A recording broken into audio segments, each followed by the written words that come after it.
මම මගේ පළවෙනි වීඩියෝ එකකින් ගෙනාවා මම ක්ලාස් එක කොහොමද වෙන්නේ කියලා ඔයාලට දැනගන්න. ඉතින් මම අද ගෙනාව හැමෝටම වැදගත් වෙන ලෙසන් එකක් තමයි නෝටිස් කියලා කියන්නේ. ඉතින් අපි පේපර් එකක් ගත්තාම අපි ලියන්නේ එක නෝටිස් එකක්, නෝට් එකක්, chart එකක්, letter එකක්, graph එකක් ඔන්න ඔය වගේ එකක්. ඉතින් ඔය අතරින් එකක් තමයි නෝටිස් කියන ලෙසන් එක. හැමෝටම වැදගත් වෙනවනේ. ඉතින් අපි නෝටිස් එක ලියද්දී අනුගමනය කරන්න ඕනි ස්ටෙප්ස් ක්‍රියාමාර්ග මොනවද කියලා බලන්න. ඉතින් මම මෙතනදී අනුගමනය කරපු පළවෙනිම ස්ටෙප්ස් එක තමයි මෙන්න මේක. නෝටිස් කියන එක ලියාගත්තා. නෝටිස් කියන එක ඔයාලට පේනවා මම ලියාගෙන තියෙන කැපිටල් ලෙටර්ස් වලින්. ඔව් කැපිටල් ලෙටර්ස් වලින් තමයි දැන් ලියලා තියෙන්නේ. නෝටිස් කියන්නේ මොකද්ද? දැන්වීමක්නේ. මොකක් හරි එකක් ගැන කරන දැනුම් දීමක්. ඒකටනේ නෝටිස් එක කියලා කියන්නේ. ඉතින් මම මෙතන නෝටිස් එක ලියන් තියෙන්නේ කැපිටල් ලෙටර්ස් වලින්. අන්න ඒක තමයි ඔයාලා අනුගමනය කරන්න ඕනි පළවෙනිම ස්ටෙප්ස් එක. ඔයාලා අනුගමනය කරන්න ඕන පළවෙනිම ස්ටෙප්ස් එක තමයි නෝටිස් කියලා කියන්නේ. ඉතින් මම මේ නෝටිස් එකට තෝරගත්ත ටොපික් එකක් මෙහෙම හිතමු. ඔයාගේ ඉස්කෝලේ ඉංග්‍රීසි ක්ලබ් එකක් තියෙනවා කියලා හිතන්න. අන්නේ ඉංග්‍රීසි ක්ලබ් එක විසින් වර්ක්ෂොප් එකක් ඕගනයිස් කරලා තියෙනවා English for everyone කියලා. ඔයාලගේ ඉස්කෝලේ ඉන්න ඉංග්‍රීසි ක්ලබ් එක විසින් ඕගනයිස් කරලා තියෙන වර්ක්ෂොප් එකක්. ඒකේ නම තමයි English for everyone කියලා කියන්නේ. අපේ පළවෙනිම ස්ටෙප්ස් එක තමයි ඉවෙන්ට්. ඉවෙන්ට් කියලා කියන්නේ සාමාන්‍යයෙන් දැන්වීමක් ලියනකොට භාවිත කරන කාරණේ. මොකටද භාවිත කරන්නේ? මොකක් සම්බන්ධව දැනුම් දීමක්ද?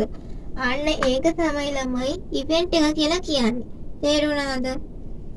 එක්ක බුක් ෆෙයා එකක්. දැන් මම මේ කිව්වා වගේ මේ වර්ක්ෂොප් එක ඔන්න ඔය වගේ. එක්ක මියුසිකල් එකක් ගැන දැනුම් දෙන. ඔන්න ඔකට තමයි ළමයි අපි ඉවෙන්ට් එක කියලා කියන්නේ. ඉවෙන්ට් එකත් එක්ක භාවිත කරන වචන හතරක් මම මෙතන ලියලා තියෙනවා. has been organized, is held, will be held, has organized. තේරුණාද? හරි. දැන් අපි මෙතන පළවෙනි එක හදාගමු. The English Club of මගේ ඉස්කෝලේ නම ගන්නවා. The English Club of උඩවැල Secondary School has organized. Hi, has organized. The English Club of උඩවැල Secondary School has organized. ඔන්න එච්චරක් හරි. ඊළඟට අපි යනවා දෙවෙනි ස්ටෙප් එකට. Organizer සංවිධානය කරන්නේ. by කියන එක අනිවාර්යයි. by කියන එක අනිවාර්යයි. ළමයි by කියලා කියන්නේ විසින් කා විසින්ද අන්න ඕක තමයි. organizer කියන්නේ සංවිධානය. සංවිධානකරුත් එක්කම එනවා. කවුද? by කියන වචනේ. තේරුණාද? අන්න හරි. event කියන එකනත් එක්ක එනවා ළමයි 4 දෙනෙක්. කවුද ළමයි 4 දෙනා? has been organized, is held, will be held, has organized. හැබැයි අපි මේ ළමයි 4 දෙනාම ගන්නවද? නෑ. අපිට කැමති ළමයි තමයි මෙතනින් තෝරලා ගන්න. හරිද? ඊළඟට එන්නේ organizer කියන එකනත් එක්ක ඒකයි කියන්නේ ළමයා. මම මෙතනින්දි ගන්නවා. ඉතින් ළමයා තමයි has organizer කියන එකන. හරිද? මේ has organized කියන ළමයා තමයි මම මෙතන ගත්තේ. හරි. අපි දැන් මෙතන හිටපු ළමයායි මෙතන හිටපු ළමයායි එකතු has organized by a workshop on English for everyone. ඊළඟට යන්න අපි තුන්වෙනි ස්ටෙප් එකට. තුන්වෙනි ස්ටෙප් එක තමයි ළමයි date.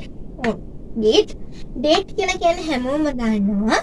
date කියලා කියන්නේ ළමයි දිනයට. දිනෙත් එක්ක එනවා preposition එක. preposition මේ ගොඩෙන් එනවා ළමෙක්. on කියන ළමයා. on ඒ ළමයා ගන්න හැබැයි date කියන කෙනාට විතර. හරිද? date කියන කෙනා ළඟට විතරයි අපි on කියන ළමයාව දාගන්නේ. හරිද? on අපි on භාවිත කරන්නේ ළමයි දිනයක් ලියද්දිම විතරයි. on කියන ළමයාව use කරන්නේ දිනයක් ලියද්දිම විතරයි.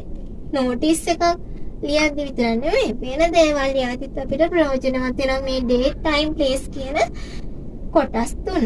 ඉතින් අපි මෙතන අපි දන්නවා first කියලා ලියන ළමයි එකයි st දෙක second nd ඔන්න ඔය ටික අපි දන්නවනේ. විවිධ දිනයන් දාගමු. 24th of June 2025. හරිද? date කියන කෙනත් එක්ක ආවේ preposition ගොඩේ ඉන්න on කියන ළමයා. හරිද? date එක්ක ආවා preposition ගොඩේ ඉන්න on ඒ preposition එකේ preposition කියලා කියන්නේ දන්නවද? නිපාත පද. අන්න එන්නේ ගොඩේ ඉඳන් ආයලා මේ කියන time කියන කෙනත් එක්ක කවුද? at කියන කෙනා. අපි at කියන කෙනාව ගන්නෙ මෙන්න මේ time කියන කෙනත් එක්කම විතරයි. තේරුණාද? on කියන කෙනා ගත්තේ date එක්කම විතරයි. at කියන කෙනා ගත්තේ time කියන කෙනත් එක්කම විතරයි. හරි at කියන කෙනා ගන්න අපි time එකටම විතරයි. අපි මෙතන ගමු at 8 am. 8 am. time එක ලියද්දි අපිට මෙතන පුළුවන් කොටස් තුනක් use කරන්න. මේ එක කොටසක්. at 8 am අටට උදේ 8ට මෙන්න මේක තියෙනවා. අපි ගමු ඊට පස්සේ from කියන ගන්න ළමයි අපි කියනවා 8 සිට 10 දක්වා. අන්න ඒකට තමයි from කියන කෙනා භාවිත කරන්නේ. 8 am to 10 am. ඔන්න ඔය වගේ.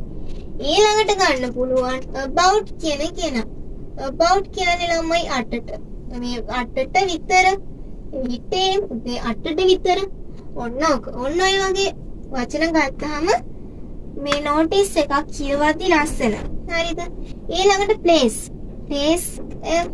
place කියන කෙනත් එක්ක එන ළමයා තමයි. මෙයා තියෙන preposition එක. මෙයා තියෙන්නේ නිපාත පදත් එක්ක. මේ place එක එනවා in කියන කෙනා. මේ in කියන කෙනා time එක යන්නත් කැමති නෑ, date එක යන්නත් කැමති නෑ. එයා කැමති place කියන කෙනා එක මේ යන්න විතරයි. at කියන කෙනාත් එහෙම. එයා place එක සම්බන්ධ වෙන්න කැමති නෑ, date එක සම්බන්ධ වෙන්න කැමති නෑ. එයා යන්න කැමති time කියන කෙනා එක්කම විතරයි. තේරුණාද? අනේ ළමයි place එකට කියන තවත් වචනයක් තියෙනවා venue. place ස්ථානීය venue කියන්නේ ස්ථානීය similar words සමාන පදයක්. තේරුණාද? දැන් workshop එක සාමාන්‍යයෙන් ඉස්කෝලේ playground එකේ තියෙනව නැත්නම් main hall එකේ තියෙනවා. දැන් auditorium ශ්‍රවණාගාරය.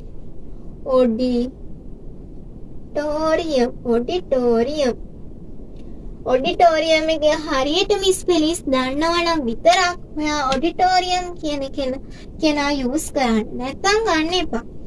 workshop එක සාමාන්‍යයෙන් එන්නේ වගේ ස්ථාන තියෙන හැබැයි musical එකක් වගේ ඉස්කෝලේ main hall එකේ auditorium එකේ තියෙනවා. නෑ නේද? එයාව යවන්නේ කොහෙටද? playground එකට. මේ වගේ. ඊළඟට chief guest කියලා ගන්නවා ළමයි ප්‍රධාන අමුත්තා. මෙන්න මේ workshop එකට එනවා ප්‍රධාන අමුත්ති. අන්න ඒ වගේ දෙයක් අපේ notice එකට දාන්න පුළුවන්. දැන් notice එක දැන් කිය යද්දී chief guest කෙනාම දැන් ජනාධිපති එනවා කියලා තියපොත් හැමෝම එනවා නේද? දැන් කාලේ නම් එහෙම සාමාන්‍යයෙන් ඉන්නේ ගල් ගහලා පන්නන්නට හරි මේ මිනිස්සුයි. හරිද? ඔන්න ඔය වගේ ඉතින් හැමෝම දන්න කෙනෙක් කෙනා කිව්වොත් මිනිස්සු දැක ගමන් ඉතින් එනවනේ බලා ගන්න. හරිද? ඔන්න ඔය වගේ. chief guest. ඊළඟට invite. කාටද ආරාධනා කරන්නේ? invite. කාටද ආරාධනා කරන්නේ? ඊළඟට writer. කවුද මේක ලියන්නේ? සාමාන්‍ය ළමයි notice එකක් ලියන්නේ secretary.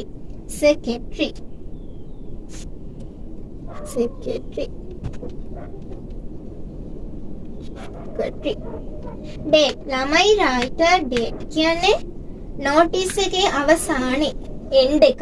හරිද?